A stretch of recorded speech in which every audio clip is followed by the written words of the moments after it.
mau kembali soal bunuh diri nih, karena suara anak muda, aku nggak mau dikotomi antar gender ya, tapi kan tetap anak muda perempuan itu yang dianggap yang paling rentan, ya. Nah, aku kan baca cerita kehidupanmu. Ada satu titik di mana kamu juga pernah merasa depresi juga, pernah merasa hidupmu nggak berguna, kamu merasa sering disalahkan dalam usia yang masih muda. Kamu dibully, ya, karena mungkin bahasamu yang dianggap unik, ya, berbeda dengan yang lain.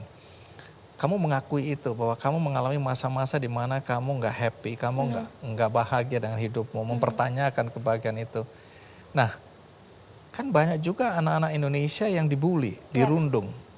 Di acara ini, kalau teman-teman Bapak Ibu sekalian pernah nonton acara KKND beberapa tahun yang lalu, aku pernah mengangkat kisah Evi, seorang anak penjual bubur yang bunuh diri.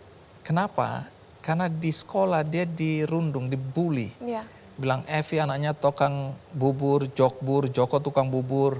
Dia waktu itu sudah bilang pada ayahnya, ayah aku nggak tahan sekolah di sini, aku mau kembali ke desa aja tinggal sama nenek. Ayahnya bilang tahan dulu, 3 hari lagi kita pulang, aku antar kamu pulang. Sebelum 3 hari dia udah gantung diri. Nah, artinya bullying, perundungan ini juga bisa menyebabkan anak-anak bunuh diri. Bagaimana kamu yang pernah merasakan itu, apa dampak negatif yang ditimbulkan? Karena kadang-kadang kita yang membuli, merundung itu hanya bercanda. Tapi candaan itu merusak kehidupan seseorang. Nah, menurut kamu gimana soal bullying? Pertama-tama adalah fakta yang menyedihkan bahwa Indonesia top 5 di Asia dengan tingkat bullying tertinggi. Dan itu menunjukkan bahwa ada masalah dengan budaya kita dalam arti bagaimana kita memperlakukan satu sama lain dan apa yang kita anggap layak dan tidak layak jadi jadi bahan bercandaan. Dan itu adalah suatu hal yang aku rasa benar-benar harus dirubah. Di masa aku masuk dunia entertainment di usia 12 tahun, sedihnya anak muda belum se-aware sekarang soal apa itu bullying, misalnya body shaming, hal-hal tersebut masih hampir-hampir jarang dibicarakan dalam kehidupan sehari-hari. Jadi aku sempat bilang di berbagai outlet berita bahwa saat aku berusia 12-17 tahun, dan itulah usia di mana aku sangat sering dibully oleh orang-orang di sekolah dan masyarakat, mereka tidak menyadari bahwa perkataan yang mereka katakan ditujukan kepada seorang anak kecil ya. Di bawah usia 18 tahun, anak-anak, apalagi 12-13 tahun, itu benar-benar anak-anak, remaja aja sebenarnya belum. Dan itu menunjukkan bahwa memang ada yang salah dengan cara berpikir masyarakat. Dan sebagai mana unethicalnya juga pada masa itu, media-media membuat berita kadang-kadang yang tidak benar ya, tentang seorang anak. Dan mereka nggak sadar, mereka pun berkontribusi terhadap kerusakan mental seorang anak.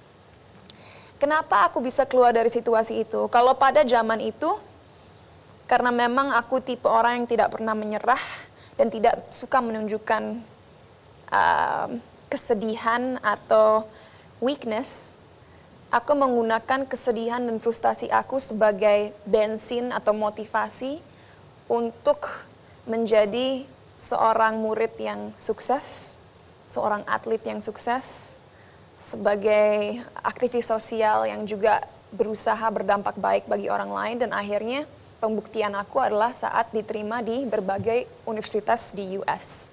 Jadi mungkin aku beruntung oleh Tuhan diberikan memang mindset di mana aku tidak mau kalah. Tapi kalau ditanya sekarang sebagai orang dewasa, kenapa aku bisa overcome itu semua? Karena aku tipe orang yang percaya ini, dan ini sesuatu hal yang aku berusaha sosialisasikan kepada masyarakat. Hidup itu tentang pilihan. Kalau kita memilih untuk depresi, untuk putus asa, untuk sedih karena suatu perlakuan yang tidak adil, itu sangat layak dan tidak apa-apa. Bukan berarti aku bilang jangan bersedih, senyum aja. Sama sekali enggak. Karena tentu kita manusia yang akan terdampak oleh kata-kata jahat atau perilaku jahat orang lain. Tapi kalau kita memilih untuk diam di titik itu selamanya dan tidak memilih untuk cari solusi dan bangkit, itu kesalahan kita sendiri. Because life is a choice.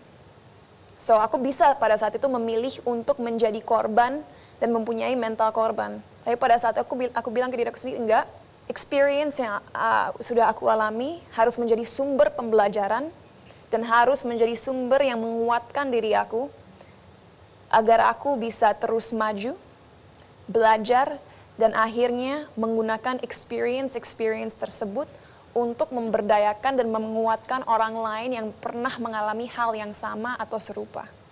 So I used it to my advantage. And hopefully sekarang dengan pengetahuan ini, aku dapat pelan-pelan membantu orang-orang yang merasa mereka tidak punya suara atau tidak punya kekuatan untuk bangkit. But essentially, dengan sekarang kuatnya social media dan platform-platform lain, ini adalah saatnya kita anak muda untuk bersuara agar membuat orang-orang seperti bintang tamu Kick Andy di masa lalu merasa tidak sendiri. Satu hal yang aku juga lihat menjadi perhatian Cinta Laura adalah kekerasan seksual ya yang dialami perempuan dan anak. Makanya kamu juga adalah duta anti kekerasan terhadap perempuan dan anak. Anti kekerasan terhadap perempuan dari Kementerian Pemberdayaan Perempuan dan Perlindungan Anak ya. Menterinya kebetulan dekat sekali sama aku juga. Apa masalah yang sekarang kita hadapi berkaitan dengan kekerasan seksual pada perempuan dan anak? Yang pasti, seperti yang aku katakan tadi, aku beruntung bahwa sejak kecil aku tidak pernah merasa terbatas karena dilahirkan sebagai seorang perempuan. Dan aku tahu itu adalah sebuah privilege untuk merasa bahwa aku memiliki kekuatan untuk memilih jalan hidupku sendiri. Bahkan mempunyai confidence bahwa apapun yang aku tekuni, aku pasti bisa melakukannya. Tapi aku sadar itu bukanlah suatu mindset yang dimiliki oleh semua perempuan di negara ini, dan itu membuat aku merasa sangat sedih. Sebagai negara yang mengklaim bahwa negara ini adalah negara yang demokratis, faktanya adalah 50% dari penduduk negara ini, yaitu perempuan, tidak semua merasa bahwa mereka bisa hidup secara aman, nyaman, dan suaranya didengar. Bahkan banyak dari mereka sudah didikte dari lahir apa peran mereka dalam masyarakat. Dan menurut aku itu tidak adil dan sangat tidak mencerminkan values yang demokratis. Karena seharusnya tidak ada bedanya kalau secara hak manusia antara perempuan dan laki-laki. Keduanya adalah manusia. Dan sebagai seseorang yang sangat memperjuangkan kesetaraan gender, harus dimengerti bahwa yang aku perjuangkan bukanlah ingin melihat perempuan mendominasi laki-laki. Bukan itu. Aku sangat sadar bahwa secara biologis laki-laki dan perempuan sangat berbeda. Tapi bukan berarti perempuan tidak layak untuk memiliki hak yang sama seperti laki-laki, pendidikan yang sama seperti laki-laki, dan kesempatan yang sama seperti laki-laki.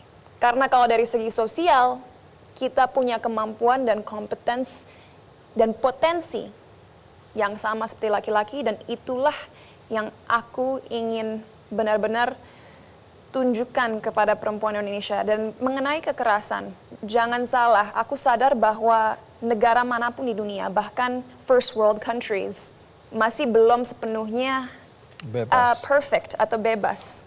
Tapi yang aku sadari adalah di banyak negara-negara maju seperti US, korban kekerasan, apapun latar belakang mereka, langsung diberikan pendampingan hukum, emosional, fisik, mental, gratis. Dan fasilitas itu ada di Indonesia, tapi masih sangat minim, ya. Dan itu sangat tidak adil.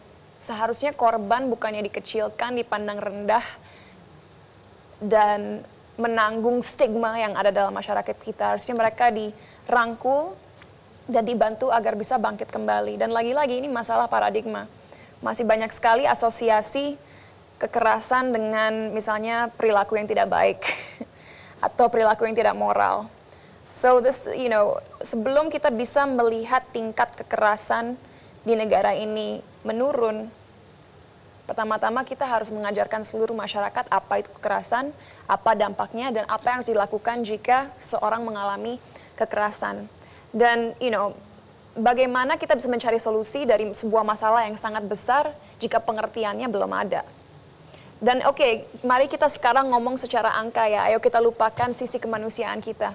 Kalau Indonesia benar-benar ingin menjadi top 5 economy di dunia di tahun 2045, bagaimana itu bisa sepenuhnya tercapai? Lagi-lagi kalau 50% dari penduduk negara ini yaitu perempuan tidak diberikan kesempatan yang sama untuk benar-benar memenuhi potensi mereka dan berkontribusi terhadap GDP negara ini. Kenapa perlindungan terhadap perempuan ini penting? Ya.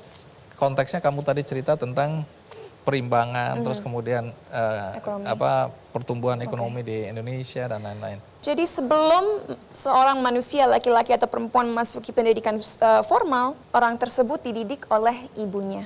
Kalau seorang ibu mempunyai beban mental, mau itu post traumatic stress disorder atau PTSD dari kekerasan yang ia pernah alami, atau mungkin tekanan lainnya yang ada dalam masyarakat karena ibu tersebut adalah seorang perempuan, itu akan tercermin saat ia mendidik anaknya.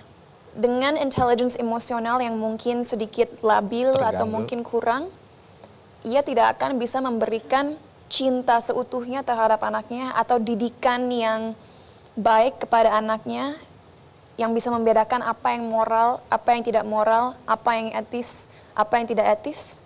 Sehingga itu menjadi chain reaction bagi generasi selanjutnya, berikutnya. And then we become a dysfunctional society. And that's the truth.